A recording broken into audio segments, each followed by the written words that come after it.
ஒருத்தர் கைலாசத்துக்கு வந்து பிரம்மச்சரியம் எடுத்தார். அவர் என்கிட்ட கேட்ட கேள்வி, சில நேரத்துல சன்னியாசத்தை ஆழமா நீங்க உலகத்துக்கு சொல்றீங்க, இது காரணம் என்ன சாமி? ரொம்ப கேஷுவலா, ரொம்ப ஸ்வீட்டா, ஜாலியா நான் சொன்னேன். ரொம்ப அழகான பொண்ணை கட்டிக்காத, அடுத்த மாசப்படுவான். ரொம்ப அசிங்கமான பொண்ணையும் கட்டிக்காத, நாளைக்கு உனக்கே பிடிக்காம போயிடும். உன்னை விட உயரமா இருக்கிற பொண்ணை கட்டிக்காத, அவகிட்ட அண்ணாந்து பேசிய கழுத்து சுளிக்கிடும். குள்ளமா இருக்கிற பொண்ணை கட்டிக்காத, குனிஞ்ச தலை நிமிரவே முடியாது. குண்டான பொண்ணை கட்டிக்காத, அவ தீனிக்கும் வருமானம் பத்தாது. ஒல்லியான பொண்ணை கட்டிக்காத, வீட்டுக்குள்ள எங்கன்னு போய் தேடுவ அவளை.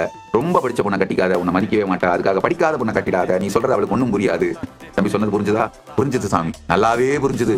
கல்யாணமே பண்ணிக்காதுன்னு முதலியே சொல்லிருக்கலாமே சாமி. அதுக்கு ஏன் சாமி இவ்வளோ பெரிய விளக்கம் சொன்னா? எவன்டா கேட்கறான்? மண்ணு மேல ஆசைப்பட்ட பல்வாள் தேவனும் செத்து போயிட்டான்.